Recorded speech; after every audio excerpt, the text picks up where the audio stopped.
616 বর্গ সেমি ক্ষেত্রফল বিশিষ্ট বৃত্তের বাইরে বৃত্তটিকে স্পর্শ করে যে বর্গক্ষেত্র অঙ্কন করা যায় তার ক্ষেত্রফল কত?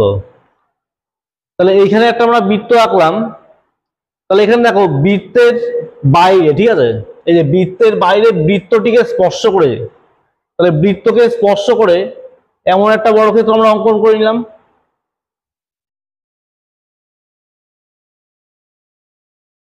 তাহলে এখানে দেখো যে 616 বর্গ সেমি আমাদের দেয়া ছিল, তাহলে এখান থেকে প্রথম কাজ হচ্ছে আমাদের বৃত্তের ব্যাসার্ধটা নির্ণয় করা। তাহলে বৃত্তের ক্ষেত্রফলের ফর্মুলা কি?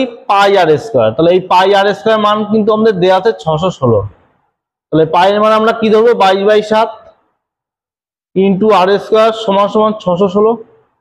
তাহলে এখান থেকে আমাদের আর এর মান কত আসবে? 14 সেমি, ঠিক আছে। তাহলে আর হচ্ছে আমাদের ব্যাসার্ধ, তাহলে এইটুকু হচ্ছে আমাদের 14 সেমি। এবার দেখো ব্যাসার্ধের ডবল কি হয়? ব্যাস হয়।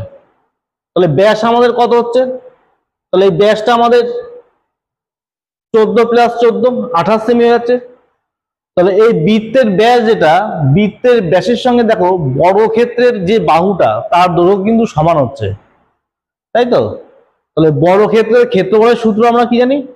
বাহু স্কয়ার। বর্গক্ষেত্রের ক্ষেত্রফলের ফর্মুলা হয় বাহু স্কয়ার। তাহলে আমরা কি করব?